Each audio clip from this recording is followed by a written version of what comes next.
गर्ने म्याप हो त्यसलाई छुनी नेभिगेट गर्ने अनि ठ्याक्क त्यसको लोकेसन त्यहीँ हुन्छ त्यसले ठ्याक्कै पुऱ्याइदिन्छ लोकेसनमा हेर्नु है त्यसरी गरेको छु त्यसरी नै welcome back to Rajan blog.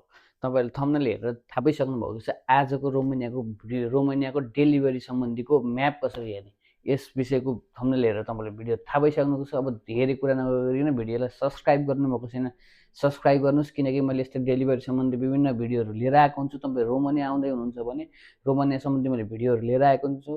त्यस सम्बन्धी तपाईँलाई जानकारी चाहिन्छ भने भिडियोलाई सब्सक्राइब गरौँ। रोमानियाको डेलिभरीमा आउने साथीहरूको लागि आज विशेष पनि नेपालमा बसेर जो डेलिभरीको लागि नेपालबाट रोमानिया आउँदै हुनुहुन्छ उहाँहरूका लागि जो एप्लाई गर्नुभएको छ, उहाँहरू बसिराख्नु भएको छ र कसरी उहाँ गएर डेलिभरी गर्ने। अब रोमानियामा हामीलाई केही पनि थाहा छैन, जाने बित्तिकै कसरी डेलिभरी गर्न सक्छ, उहाँको रोड कस्तो होला, उहाँको ट्राफिक नियम कस्तो होला होइन, अनि त्यहाँको रोड कस्तो हो, कसरी चलाउँछ, त्यहाँ हामीले कुन टाइपले चलाउने हो, साइकल चलाउने हो, साइकल चलाउँदाखेरि कसरी हिँड्नुपर्छ, बाइक मोटरसाइकल चलाउँदा कसरी हिँड्नुपर्छ हो, यस्तै सम्बन्धी। अनि स्पेसली म्याप, हामीले धेरैजना साथीहरूले मलाई यो म्यापको भिडियो बनाइदिनु न भन्ने भएको भएर मैले आज म्यापको भिडियो लिएर आएको छु। भिडियोलाई अन्तिमसम्म हेर्नु। अर्को त्यहाँ चाहिँ मैले छोड्ने हो। अब मलाई अब त्यो पिकअप पोइन्टमा जान्छु, त्यहाँबाट सामान लिन्छु अनि फेरि त्यो पोइन्टमा छोड्छु है त सँगै जाउँ है।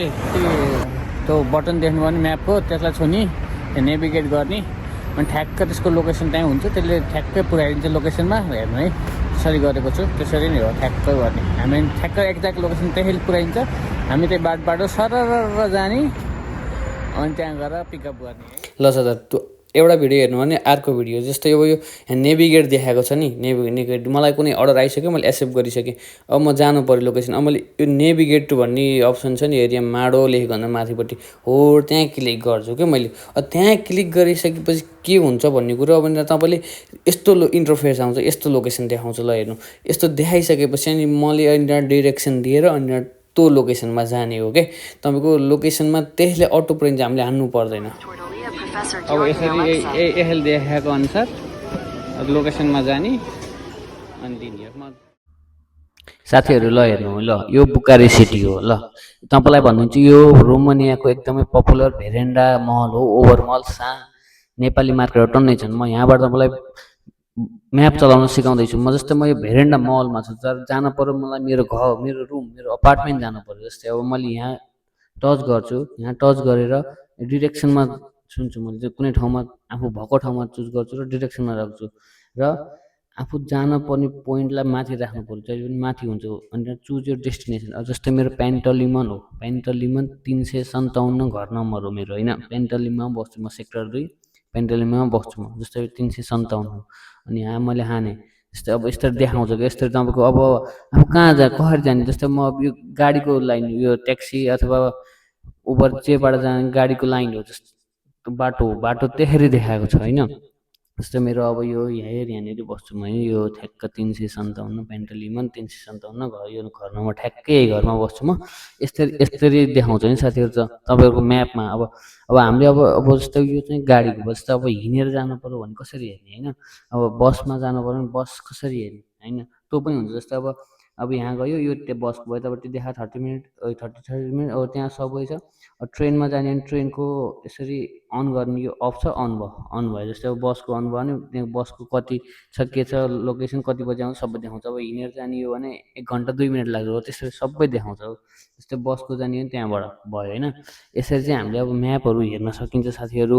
म्याप हेर्ने यसरी नै हो। जस्तै अब कुनै ठाउँमा हिँड्नु पऱ्यो जानु पऱ्यो भने यसरी नै हेर्न सकिन्छ। यो भनेको एकदमै जान्नै पर्ने कुरा हो साथीहरू, हामीले यो जान्नै पर्छ। तपाईँहरू हामी विदेश आइसक्यो नि, जस्तै अब यो यहाँबाट लोकेसन हेरौँ, अब म यहाँ टुई हिँड्यो भने यो यसले देखाउँछ लेफ्ट राइट यताउता होइन, कता जाने हो, कति मिनटमा पुगिन्छ, त कति किलोमिटरमा हिँड्ने सबै कुरा देखाउँछ र तपाईँलाई आफ्नो डेस्टिनेसन छोडिदिन्छ। हामीले यति नै बुझ्न जरुरी छ साथीहरू। आउनु पर्दाखेरि एकदम इजी हुन्छ, थोरै कन्फ्युजिङ सुरुमा हुनसक्छ, त्यही भएर नेपालमा थोरै प्र्याक्टिस गर्नु होला। कतै हिँड्ने बेलामा आफैले म्याप लगाएर हिँड्नु होला, त्यसो भइसकेपछि तपाईँहरूलाई कुनै पनि अप्ठ्यारो हुँदैन। र यहाँ आइसकेपछि तपाईँले कसरी हिँड्नुपर्छ, रोड सेफ्टीका नियमहरू के हुन्, हामीले कसरी नियम बाइक चलाउँदा कसरी कस्तो कस्तो नियमहरू पालना गर्नुपर्छ हो त्यो कुराहरू चाहिँ ध्यान दिनु होला। हजुरहरूको लागि आजको भिडियो यो म्याप सम्बन्धी भिडियो हजुरहरूको लागि बनाएको छु र यो भिडियो अन्तिमसम्म हेर्नुभएकोमा धेरै धेरै धन्यवाद। तपाईँलाई भिडियो कस्तो लाग्यो, फेरि अर्को कुनै विषयमा फेरि पनि भिडियो बनाउनेछु र फेरि आउनेछु। आजको लागि यति नै। र जो रोमनी आउँदै हुनुहुन्छ बाइक ड्राइभरीमा उहाँहरूको लागि यो भिडियो सेयर गरिदिनु होला र सब्सक्राइब पनि गरिदिनु होला र यस्तै कुराहरूको डिटेलहरूमा भिडियो बनाउनेछु। भिडियोलाई माया गरिदिनुको धेरै धेरै धन्यवाद।